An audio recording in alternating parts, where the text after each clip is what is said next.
nomine Patris, Filii, Spiritui Sancti. Amen. Pater noster, qui es in celi, sanctificetur nomen tuum. Adveniat regnum tuum, fiat voluntas tua, sicut in cielo ed in terra.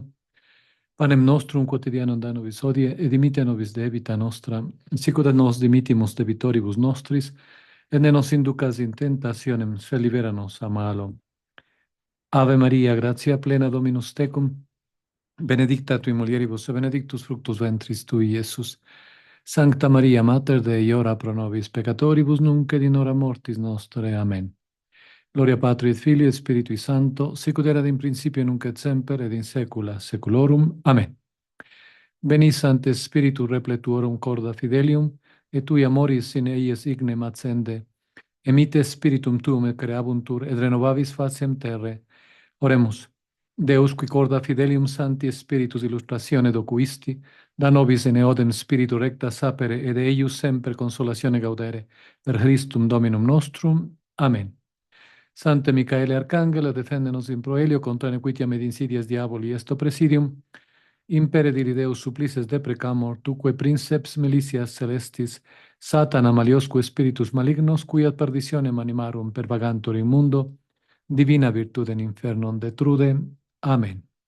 En nomine Patri et Filii et Spiritui Santo. Amén. Bien, entonces vamos a iniciar esta noche con la temática de la invitación que se envió sobre esta crisis tremenda de fe. Hay que hacer una aclaración necesaria que va a guiar el transcurso de esta conferencia. El Espíritu Santo no fue prometido a los sucesores de Pedro para que por revelación suya manifestaran una nueva doctrina, sino para que con su asistencia santamente custodiaran y expusieran fielmente la revelación transmitida por los apóstoles. Así lo definió el Concilio Vaticano I. El Papa, los obispos y los sacerdotes, que son la Iglesia docente, son depositarios, no inventores de la doctrina católica. Cuando la verdad revelada es contradicha, tanto la Iglesia docente como nosotros, la discente, tenemos el derecho y el deber de defenderla a toda costa. En nuestros días estamos viendo una intensificación de la batalla espiritual a medida que la situación dentro de la Iglesia continúa caóticamente y en un continuo deterioro. Las batallas tienen bajas y muchas de esas bajas son en este momento parte de católicos que han perdido su fe o nunca la tuvieron y ahora son indiferentes. Otras bajas son de aquellos que están tentados a dejar la Iglesia debido a la escandalosa corrupción, infidelidad y cobardía de sus líderes. Otros de aquellos que, con falta de caridad y verdad, o movidos por intereses personales o comunitarios, están anatemizando a todo aquel que tiene la clarividencia, honestidad y humildad de ver lo que está pasando en Roma y sus alrededores y actúan con coherencia. Otros que, movidos por una ceguera enfermiza y falta de honestidad, no solo intelectual, sino sobre todo, y esto es lo más peligroso, espiritual, destruyen a cualquier, entre comillas, oponente que denuncie objetivamente el peligro que amenaza a las almas y tome decisiones coherentes, aunque éstas puedan ser discutibles. También están aquellos hermanos que se guían enfermizamente por sus creencias e ideologías o por su ceguera y orgullo y añaden en sus programas más confusión. Están también aquellos que por su falta de formación, y esto es lo más grave, ya que es la mayoría de quienes se creen católicos, sigan lo que diga cualquier miembro de la jerarquía, sacerdote o seglar, sin discernimiento, sino con una actitud borreguil peligrosa, asintiendo a todo lo que diga el líder famoso de turno. Y el último grupo, según mi consideración, son aquellos quienes, por varias razones, están buscando refugio en comunidades, fraternidades variopintas, debido a la falta de una solución coherente en medio de la anarquía que estamos viviendo. ¿Qué hacer frente a esta desorientación diabólica que fue profetizada por Nuestra Señora de Fátima en 1917? Se pregunta el católico que anda tratando de encontrar un áncora de sentido común que le guíe a puerto seguro en medio de esta tormenta. Pues bien, el camino a tomar no está oculto, no es fácil, pero requiere de nuestra voluntad que coopere con la gracia sobreabundante que Dios nos quiere dar. Ante tantas pseudodoctrinas, pseudoenseñanzas, opiniones, directrices, descalificaciones, anatemas, herejías, blasfemias, supuestos caminos a seguir y modelos a imitar, ¿qué hacer? Recordarán que ya San Vicente de Lérins se centra en este asunto que es el conocimiento de una regla segura de aplicación general que permita distinguir la verdadera fe católica del error y de la herejía. Esto no quiere decir que la Sagrada Escritura no sea suficiente para darnos luz acerca de la fe. Lo que pasa es que la Escritura es tan rica en contenido que no siempre se interpreta del mismo modo, razón por la cual hay que buscar un criterio seguro. Este criterio es, es leer la Sagrada Escritura a la luz de la tradición con T mayúscula de la Iglesia. Pero también habrá que dilucidar cuál es la verdadera tradición. Para ello hay un principio, nos dice San Vicente Lerins, que se debe aplicar. En la Iglesia Católica hay que poner el mayor cuidado para mantener lo que ha sido creído en todas partes, siempre y por todos. Esto es lo verdadero y propiamente católico. Luego afirma que, por otra parte, la astucia de los nuevos herejes reclama de nosotros una vigilancia y una atención cada vez mayores. En la regla para distinguir la verdad católica del error, nuestro santo afirma, todo cristiano que quiera desenmascarar las intrigas de los herejes que brotan a nuestro alrededor, evitar sus trampas y mantenerse íntegro e incólume en una fe incontaminada, debe, con ayuda de Dios, pertrechar su fe de dos maneras, con la autoridad de la ley divina ante todo y con la tradición de la Iglesia Católica. Luego afirma que en Iglesia Católica hay que poner el mayor cuidado para mantener lo que ha sido creído en todas partes, siempre y por todos. En un ejemplo de cómo aplicar la regla claramente manifiesta, y si se trata de una novedad herética que no está limitada a un pequeño grupo, sino que amenaza con contagiar a la Iglesia entera, en tal caso, el cristiano deberá hacer todo lo posible para adherirse a la antigüedad, la cual no puede evidentemente ser alterada por ninguna mentira. Y si en la antigüedad se descubre que un error ha sido compartido por muchas personas o incluso por toda una ciudad o por una región entera, en este caso podrá al máximo cuidado en preferir los decretos, si los hay, de un concilio universal a la temeridad y a la ignorancia de todos aquellos. Y recordarán que ya el libro del Apocalipsis nos habla varias veces de que mantengamos incólume la tradición. Vuelvan a la tradición, que la tradición les guíe, manténganse en la tradición. Para ejemplarizar esto, tenemos el arrianismo, donde esta situación no contaminó a una sola región, sino al mundo entero, hasta el punto que casi todos los obispos latinos cedieron ante esta herejía, algunos obligados por violencia, otros sacerdotes reducidos y engañados. El arianismo sostuvo que Jesús no es propiamente Dios, siendo la primera criatura creada por el Padre, la cual no gozaba de divinidad y que fue empleado para la creación del mundo. Con esto, el arianismo postuló la existencia únicamente de Dios y la de un solo principio, el Padre. Una especie de neblina, una especie de neblina ofuscó entonces sus mentes y ya no podían distinguir en medio de tanta confusión de ideas cuál era el camino seguro que debían seguir. Solamente el verdadero y fiel discípulo de Cristo que prefirió la antigua fe a la nueva perfidia, no fue contaminado por aquella peste contagiosa.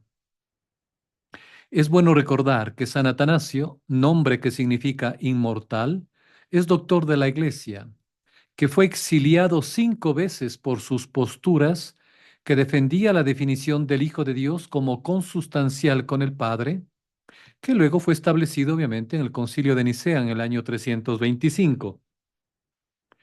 Logró mantenerse firme por la gracia de Dios y por el apoyo de los fieles laicos, quienes con su sensus fidei lo apoyaban con la perseverancia, oración y sacrificios. La valentía de San Atanasio, su fortaleza, su fidelidad a la doctrina recibida de la tradición, su aceptación de la ortodoxia definida en Nicea y su brillante capacidad como escritor y teólogo hacen de él una figura excepcional. Gracias a él y a los grandes padres del siglo IV, la doctrina católica pudo salvarse de sucumbir ante la mundanidad de la crisis arriana y por ello la Iglesia pudo seguir sosteniendo su misión salvadora en medio del mundo. El arrianismo fue condenado definitivamente como herejía en el mundo católico después del Concilio de Constantinopla en el año 381. Eso como ejemplo. Ante lo que estamos viendo esta noche, hay una advertencia de San Pablo que hace a los Gálatas. Herejes, nos dice, recorrían las provincias y las ciudades, mercadeando con sus errores, llegaron hasta los Gálatas. Estos, al escucharlos, experimentaron como una cierta repugnancia hacia la verdad. Rechazaron el maná celestial de la doctrina católica y apostólica y se deleitaron con la sórdida novedad de la herejía. La autoridad del apóstol se manifestó entonces con su más grande severidad y dice: aun cuando nosotros mismos o un ángel venido del cielo os predicase un evangelio diferente del que nosotros os hemos anunciado, sea anatema. Una carta a los Gálatas, el capítulo 1, versículo 8. ¿Y por qué dice San Pablo, aun cuando nosotros mismos, y no dice, aunque yo mismo? Porque quiere decir que incluso si Pedro o Andrés o Juan o el colegio entero de los apóstoles anunciasen un evangelio diferente del que os hemos anunciado, sea anatema. Tremendo rigor con el que para afirmar la fidelidad a la fe primitiva no se excluye ni a sí mismo ni a los otros apóstoles. Pues bien, en este momento triste de la escultura del monumento al dios Caos, miramos en torno nuestro. Y es conmovedor ver a tantos supuestos eruditos, estudiosos graduados con summa cum laude de varias facultades, es decir, con los máximos honores, que se afanan sosteniendo que en la Iglesia no hay problemas, que de haberlos siempre los ha habido, y que el Papa tiene muchos enemigos. En compensación, los predichos eruditos añaden como si fuera azúcar al café que no hay crisis y que nunca se han dicho herejías y que los que señalan lo contrario son locos o están ya seniles. Hoy, el estupor que vive el hombre frente a las catástrofes naturales de tan grandes dimensiones es sorprendente, pero en una mínima expresión, porque son muy pocos los que se dan cuenta. Son acontecimientos sucedidos ya en el pasado, nos dicen. Basta pensar en el diluvio universal, en Sodoma y Gomorra, pestes, cólera, terremotos, etc. Pero nos preguntamos, ¿no son estos también para ellos señales para el hombre de hoy? Dios castiga y busca misericordiosamente también abrir los oídos y los ojos de sus misérrimas criaturas, comenzando por nosotros. Tarea no sencilla dirigida a la humanidad, anestesiada desde hace decenios de modernismo, de paganismo y hoy por hoy de apostasía, que no tiene ya los anticuerpos para reaccionar. El mensaje evangélico que citamos de San Pablo precisamente sirve para reafirmar que existe un Dios creador y un sensus fidei, es decir, el sentido de fe de los fieles, que no puede ser atacado, por más que los fieles se nos diga que no tenemos títulos de teólogos o filósofos.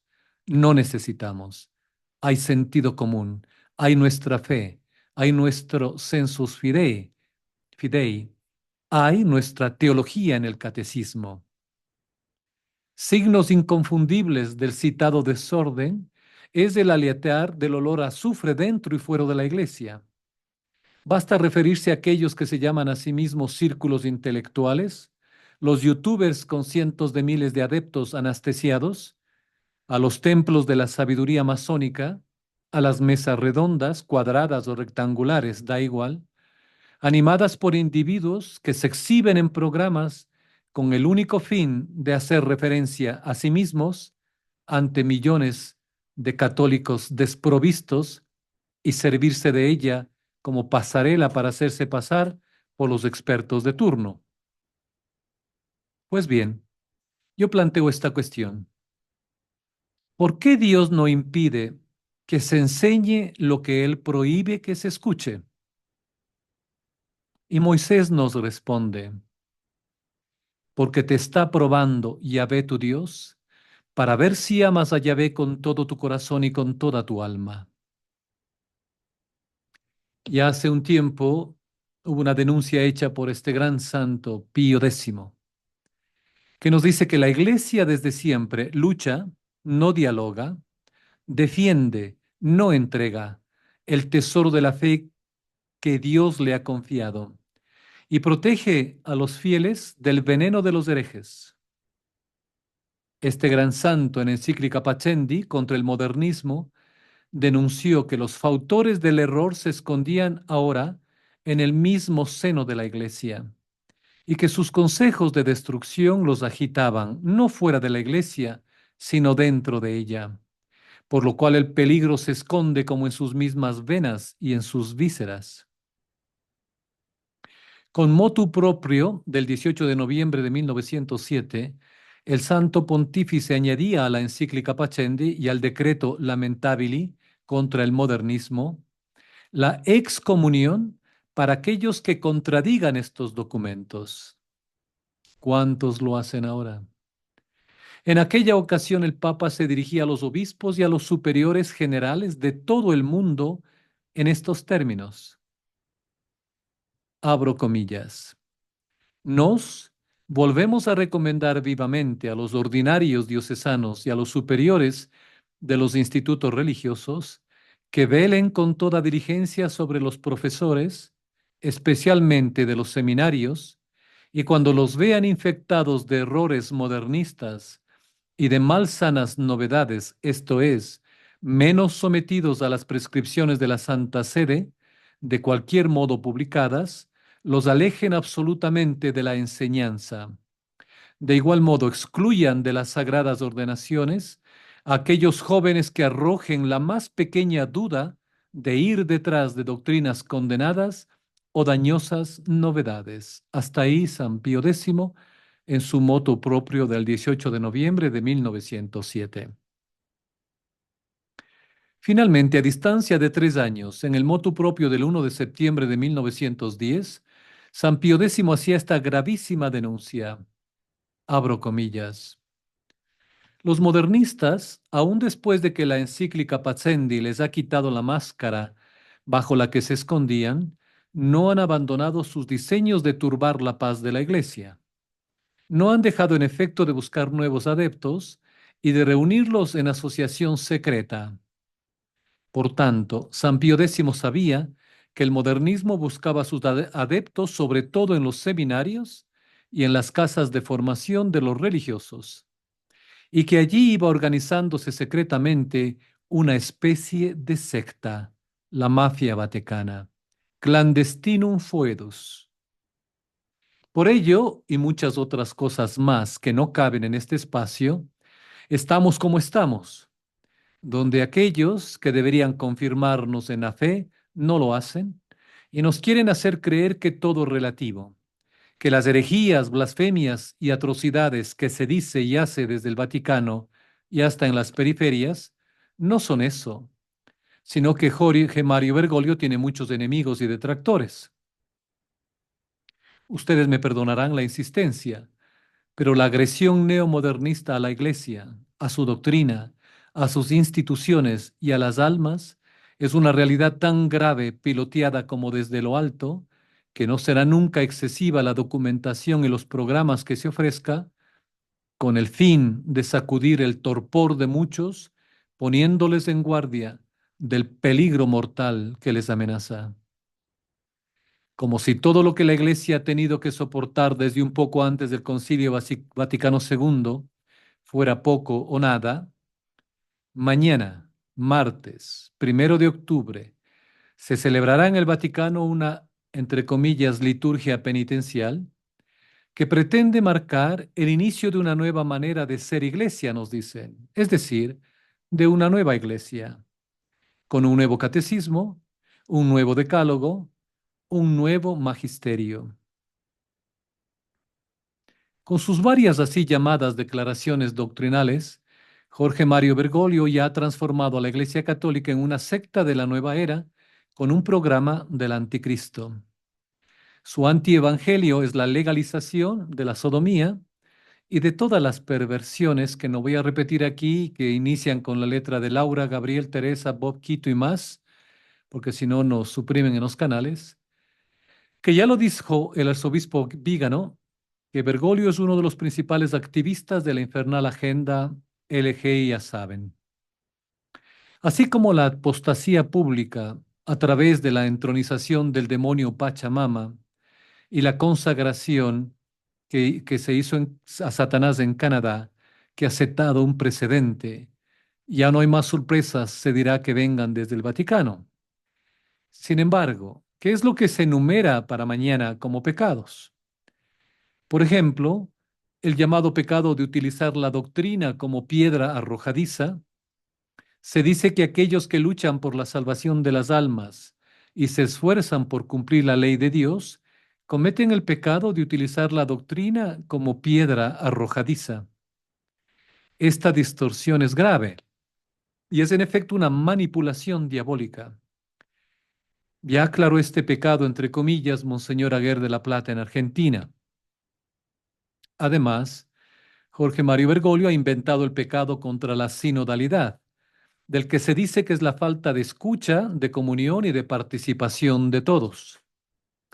Este pecado lo cometen presuntamente quienes no quieren aceptar la perversión como norma y recibir a las personas LG, ya saben, impenitentes en el seno de las comunidades cristianas.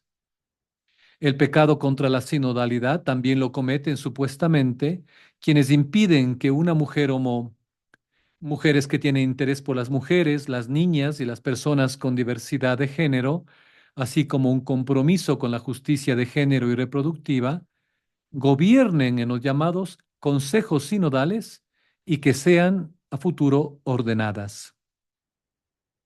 Otro supuesto pecado es el llamado pecado de la indiferencia ante el drama presente en el fenómeno cada vez mayor de todas las migraciones. La campaña de Jorge Mario Bergoglio en favor de la migración tiene como objetivo aniquilar el cristianismo en Europa en particular y los restos de la cultura cristiana en general. En lo que respecta a los refugiados, Jorge Mario Bergoglio sabe muy bien que no se trata de verdaderos refugiados, sino de personas a las que se reubica sistemáticamente con un objetivo concreto.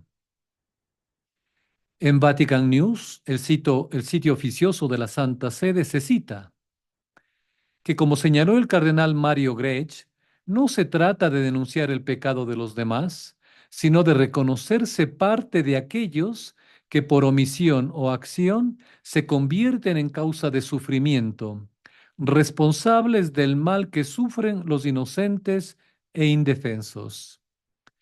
Pues Grech y Jorge Mario Bergoglio confunden insidiosamente los términos. Ya no consideran en absoluto pecado la transgresión de la ley de Dios, porque a través del camino sinodal, que culminó con la declaración Fiducia Supplicans, ya han derogado de hecho los 10 mandamientos y el credo. Han dado al pecado el sentido opuesto. Según ellos, es pecado no someterse a las mentiras globalistas y perturbar los planes de las élites. Jorge Mario Bergoglio, recordarán, calificaba de pecado contra el amor al prójimo la negativa de recibir esa inyección. Hasta el día de hoy, él no se ha arrepentido de esta grave situación y crimen contra la humanidad que había cometido al promoverla. Paradójicamente, llama a otros al arrepentimiento e incluso muestra un arrepentimiento vicario por pecados ficticios que atribuye a otros de manera manipuladora. Jorge Mario Bergoglio es un modelo de demagogo eclesiástico con el espíritu del anticristo. Mediante fiducia supplicans, transformó a la Iglesia Católica en la antiiglesia de la nueva era, que no conduce a la salvación sino a la perdición. Puso al cristianismo en pie de igualdad con cultos paganos que rechazan a Jesucristo, el único Salvador, y adoran a los demonios, como si fueran caminos iguales hacia la salvación. A través de estas herejías de sincretismo, pisotea el sacrificio redentor de Jesucristo en la cruz. El arzobispo Vigano ha condenado públicamente el sincretismo de Jorge Mario Bergoglio. Él está satanizando a la Iglesia Católica, nos dice. A través de la autoridad usurpada, ha transportado encubiertamente a católicos engañados a su antiiglesia y se ha convertido así en la causa de su muerte eterna. Este es un crimen que supera todos los crímenes contra Dios, contra la Iglesia y contra los fieles. Su extraordinario cinismo, ceguera espiritual, insolencia, el colmo de mentira y la impenitencia no tienen parangón.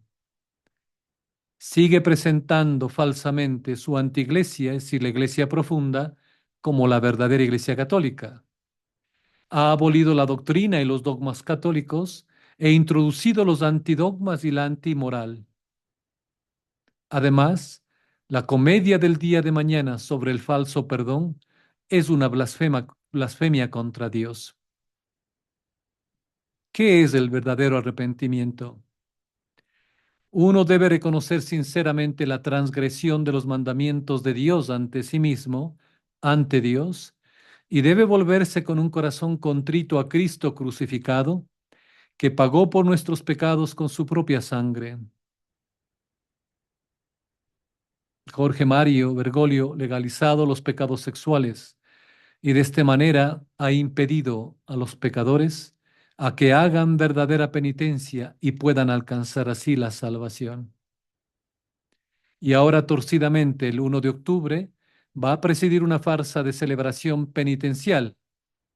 Pero la tragedia es que la mayoría de los católicos engañados le creen y se aferran a él ante todo hasta la muerte. Pero esto es también culpa de los obispos que callan ante la apostasía, o incluso muchos lo defienden. Pero ni Jorge Mario Bergoglio ni otro podrían haber cometido estos crímenes antes del Vaticano II. El Concilio Vaticano II abrió la puerta a este camino de desangramiento paulatino. Por lo tanto, como dice el arzobispo Vigano, el Concilio Vaticano II debe llamarse por su nombre. Fue un concilio herético e inválido. Sin el espíritu y el programa del Vaticano II, el papado no lo podría ocupar un hombre que está transformando a la Iglesia Católica en una antiiglesia de la nueva era. A menos que haya una intervención directa divina, no puede haber una verdadera renovación de la Iglesia Católica. Todo obispo, sacerdote y creyente tiene que darse cuenta de esto. Sin embargo, son principalmente los obispos y los sacerdotes los que deben arrepentirse, porque como sucesores de los apóstoles están obligados a proteger la pureza de la fe y las leyes de Dios. Al callar ante tantos crímenes del Vaticano, aprueban su camino de autodestrucción de la Iglesia Católica y el castigo más severo les sobrevendrá ante el tribunal de Dios por su crimen de traición, cobardía y negligencia de los deberes inherentes a su cargo, a los que se han comprometido al aceptar la responsabilidad apostólica. ¿Qué hacer ante tanto mal? La abominación de la desolación ha llegado al lugar santo, y los fieles casi desprovistos de sacerdocios, sacramentos y cualquier otra consolación espiritual que hasta no hace mucho el magisterio eclesiástico protegía, vivimos ahora como los hermanos de aquella época de la Francia revolucionaria, en la desolación, en las catacumbas, al menos aquellos que tenemos ojos para ver. Pero, a pesar de esta desolación, no estamos sin los auxilios divinos correspondientes, pues como nos recordará el padre de Marís, él enseña que sacramentos y consuelos siguen manifestándose en pleno desamparo a través de vías no ordinarias que los profundizan. Este padre, el padre de Marís, que veía a los fieles amenazados de quedarse sin sacerdotes, su caridad, aunque encarcelado, le hizo escribir, por requerimiento de ellos y para su consuelo, la regla de conducta, de la cual enumeraré solo algunos aspectos en esta noche. Nos dice, Jesucristo, el modelo de los cristianos, nos enseña con su conducta lo que debemos hacer en los penosos momentos en que nos hallamos. Ciertos fariseos le dijeron un día a Jesús, aléjate de aquí porque Herodes quiere matarte. Él les respondió, id y decidle a esa zorra, he aquí que estoy expulsando demonios y haciendo curaciones hoy y mañana, y al tercer día terminaré. Pero hoy, mañana y pasado tengo que seguir, porque no cuadra que un profeta muera fuera de Jerusalén. Evangelio de San Lucas, capítulo 13. Si bien la fe no es perseguida externamente hoy con la violencia ostensible en Francia luego de 1789, la persecución es mucho más virulenta y terrible, ya que los enemigos están dentro de la iglesia y con sutileza y engaño demoníaco están llevando a miles de almas a la perdición eterna. La guillotina de los revolucionarios es ahora reemplazada por la decisión de las propias jerarquías eclesiásticas, pues éstas, insumidas desde el Vaticano II en la apostasía, con edulcoradas exhortaciones al diálogo, a la comprensión y la paz, persiguen minuciosamente la fidelidad cristiana a la doctrina intachable e impiden el verdadero culto o la ordinaria dispensación sacramental. Todo lo que vemos, todo lo que oímos es atemorizador, pero consuélense, sepan que se está cumpliendo la voluntad de Dios. Nuestros días están contados. La providencia de Dios gravita sobre nosotros. Amemos a estos hombres que la humanidad presenta como bestias salvajes que están destruyendo la iglesia. Recordemos que son instrumentos que el cielo utiliza para sus designios y como un mar enfurecido no traspasarán el límite prescrito contra las olas que oscilan, se agitan y amenazan. Pero es imperativo que nos demos cuenta del peligro y que actuemos en consecuencia. No podemos ser tibios ni complacientes. Los discípulos de Jesucristo, en su fidelidad a Dios, son fieles a Dios. Abroquelados en sus principios, con una conciencia irreprochable, adoran la voluntad de Dios.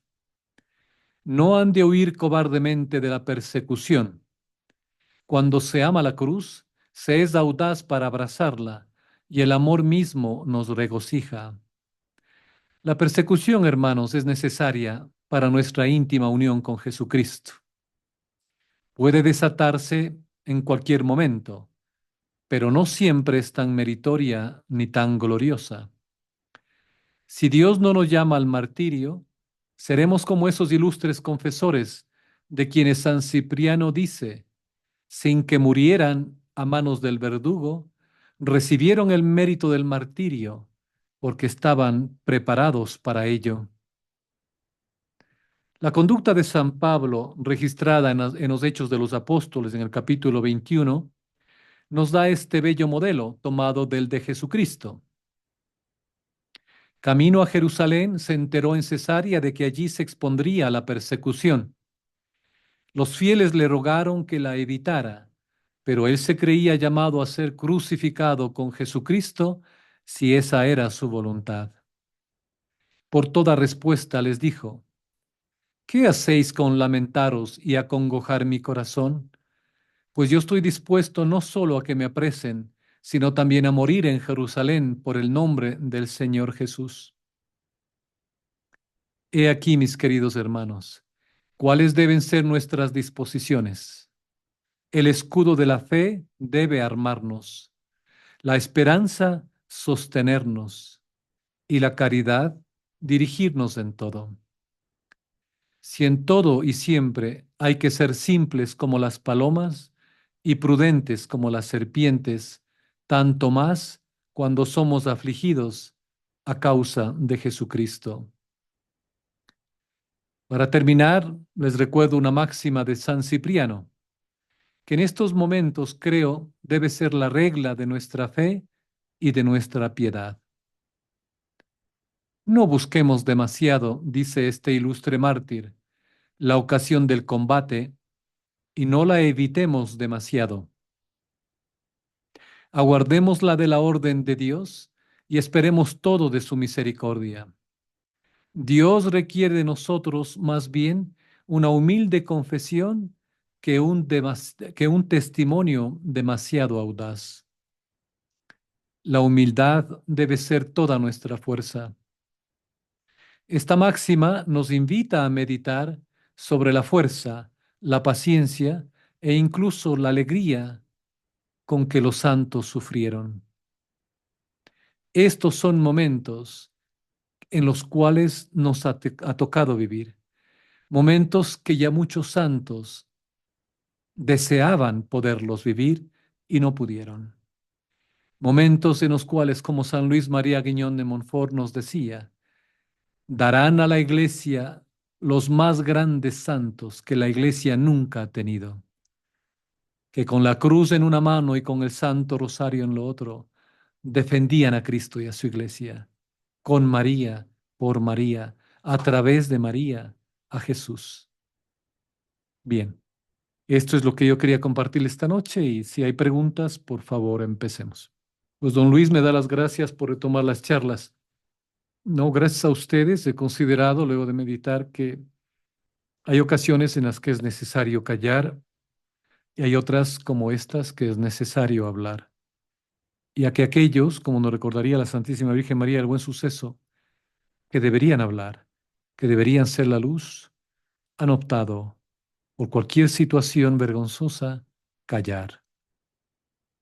Pero existe el grave peligro de la perdición de sus almas y de las nuestras. Este no es un juego de azar. Nos estamos jugando la salvación eterna. No es fácil, no es algo sencillo. Es un momento muy peligroso en la historia de la salvación. Nunca antes la Iglesia ha pasado por esto, pero ya está profetizado en la Sagrada Escritura, en el Catecismo, por los grandes profetas y santos de la Iglesia, que la Iglesia debe pasar esta prueba. A ver, ¿nos quiere ampliar algo más sobre el acontecimiento de mañana? Ya. Mañana se va a producir un evento que es un acto, una liturgia penitencial, dicen ellos, donde se va a proclamar una nueva iglesia. Pero recuerden que ellos no lo hacen de una manera abierta, es decir, ya aquí está la nueva iglesia, cosa que todos van a decir, uy, uy, no, no, no, yo no quiero una nueva iglesia. No, no es así de obvio. Voy a compartirles pantalla en la segunda sesión del sínodo. Entonces, mañana inicia este este acto penitencial. Va a haber una oración ecuménica, foros, Va a haber también este evento litúrgico para pedir perdón por los pecados que les acabo de hablar a ustedes. Es una liturgia penitencial, dicen ellos, ¿no? Que se va a celebrar en el Vaticano y que se nos habla de nuevos pecados. ¿Qué es lo que están haciendo con ello? Pues obviamente el cambiar magisterio, cambiar a la iglesia, hacer es un paradigma, una nueva visión de la iglesia, y para ello nos han dicho que ya cuáles son los nuevos pecados. Por eso se habla de cambio de los 10 mandamientos. Ahora, Jorge Mario Bergoglio se ha creído con la potestad de erradicar los 10 mandamientos, perdón, y darnos los pecados actuales, los pecados hoy por hoy como lo entiende él y la iglesia profunda. Y el peligro está obviamente en que la gente, la gran mayoría que sigue esto, va a creerse de que realmente esto hay que seguir. Es decir, al igual que cuando se insistió mucho que era un pecado de falta de amor al prójimo el no colocarse esa cosa, ¿cuántos millones de vidas se han perdido? ¿Cuántos de millones de católicos creyeron que estaban realmente haciendo un acto de amor? ¿No ven en esto una situación diabólica de que a través de esta artimaña haya forzado a gente crédula, a gente que no tenía una teología básica, un catecismo, a seguir por temor, por lo que haya sido, unas indicaciones que les fueron dadas desde Roma? Es grave. Y lo mismo va a suceder con esto, me temo, con el nuevo catálogo de pecados. Entonces, mañana empieza es todo esto y es continuación del sínodo, ¿no? Por favor, ¿me puede orientar? En mi ignorancia me encontré con una misión de misa tradicional, pero no reconocen a los papas y dice que el bautismo, ¿qué? Es lo que hablaba yo al inicio en la situación tan desastrosa que nos encontramos. Hay movimientos, hay organizaciones que se consideran sede vacantistas. Hay unos, que creo que son los más numerosos, que se consideran sede vacantistas, no, es decir, no aceptan a ningún papa después de Pío XII. Para ellos, todos los que vinieron después no son papas. Hay otros que van un poquito más arriba. Incluso en esta situación tan penosa y de confusión, y no les culpo, es decir, no estoy tratando de poner el dedo en la llaga, ni que están mal, ni nada por el estilo. Es decir, miremos objetivamente lo que está pasando. Esta situación es tan insostenible que ante esto muchos se han visto en la necesidad, equivocación dirán otros, de seguir un camino que no era el apropiado. Yo recuerdo la historia de un sacerdote en Ecuador que al pedido de los fieles de su parroquia que celebre la misa tradicional, recuerden que la misa tradicional no necesita de permiso de nadie, de ningún obispo, ni nada. Es la misa de siempre que ha celebrado la iglesia, pero obviamente con la venida de Jorge Mario Bergoglio está cambiado. Hay un motu propio que condena esto y que no se puede hacer sin el permiso particular de Roma, ya ni siquiera el obispo. Entonces, en ese entonces no había todavía esta restricción, solo había el motu propio de Benedicto XVI, que les daba la autorización y el pedido a los sacerdotes que celebren la misa de siempre, sin incluso permiso del ordinario, es decir, del señor obispo local. Ante esto, él accede, celebra domingo a una hora que no había, la iglesia estaba cerrada, pero sus hermanos sacerdotes, y es lo penoso, que son ellos mismos, por celos, por lo que ustedes quieran, porque empezó a llegar mucha gente, vieron en esto una acción del enemigo. Se quejaron ante el obispo, lo sacaron al sacerdote.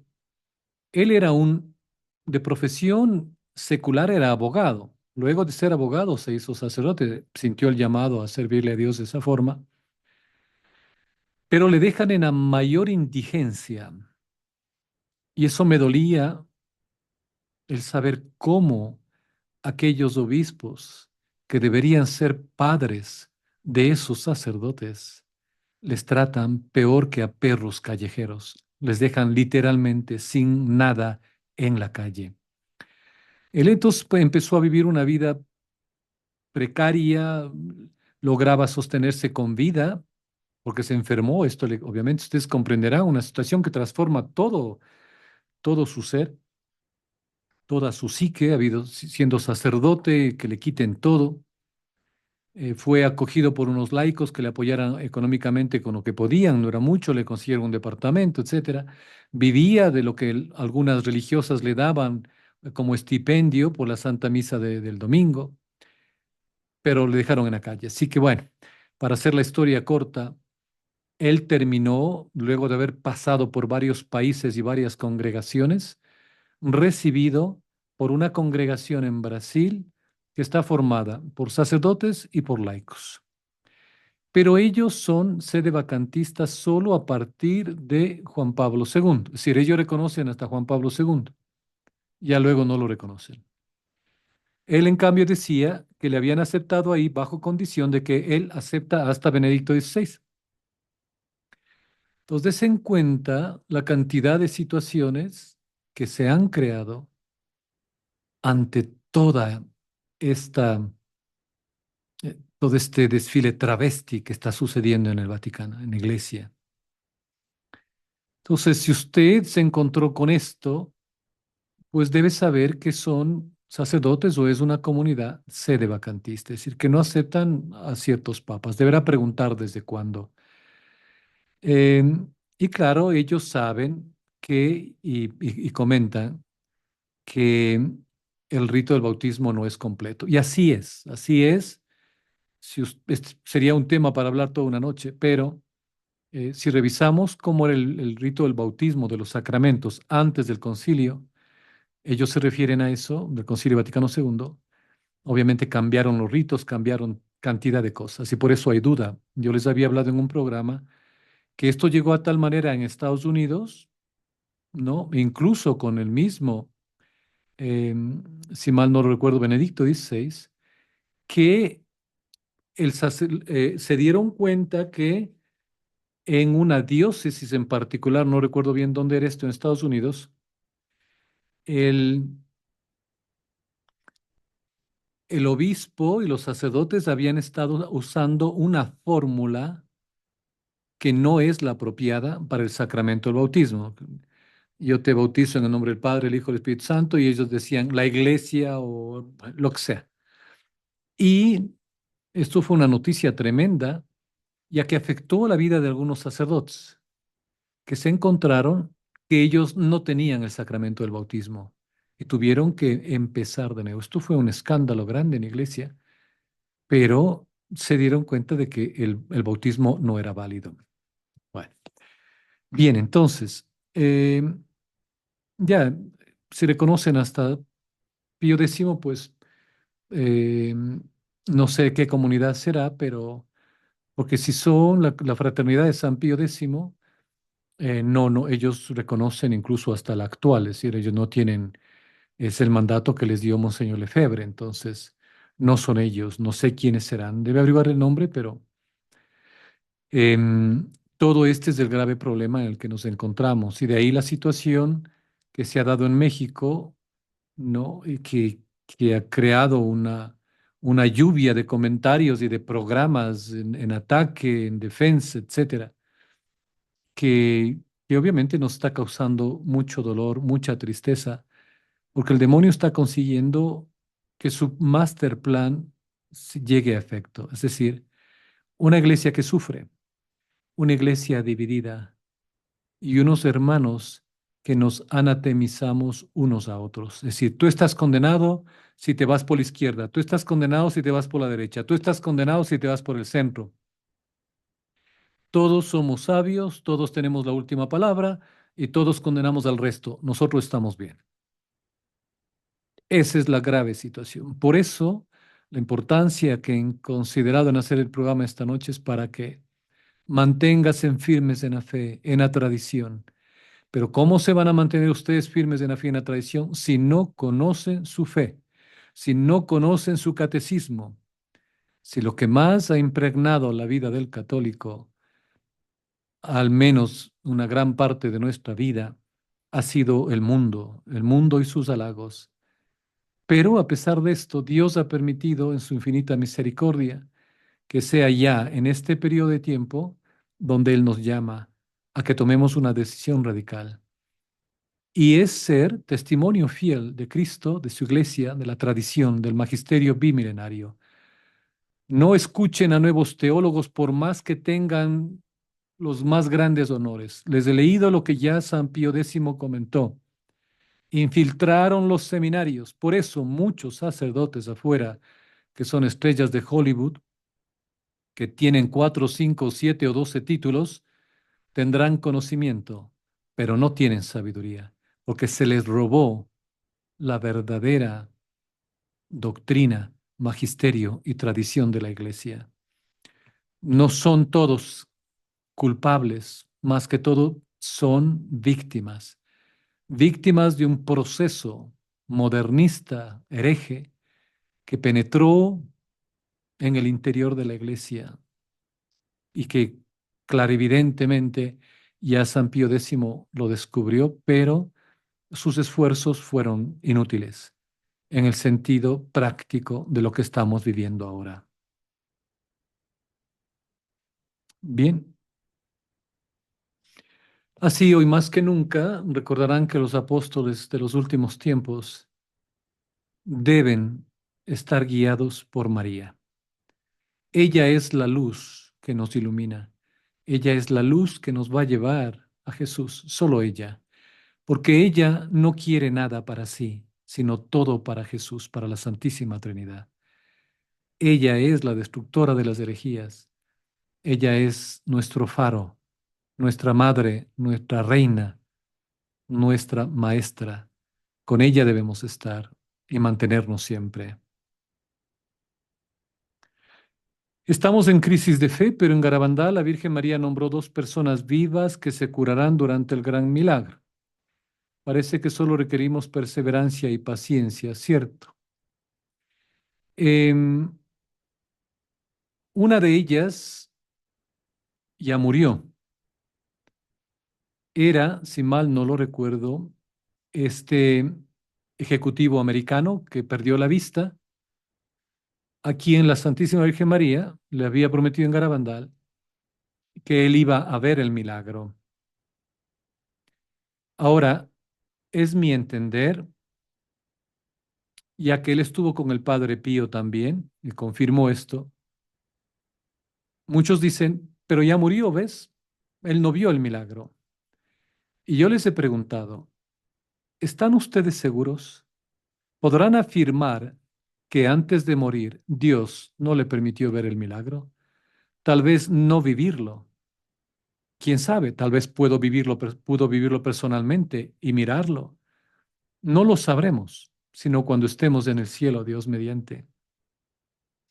Pero sí, de estas dos personas que se curarán, eh, yo conocía de la una que les digo que ya murió, no sé si a eso se refiera, pero a este ejecutivo le fue prometido que vería el milagro. Ahora, vería el milagro no significa que sí iba a curar de su ceguera.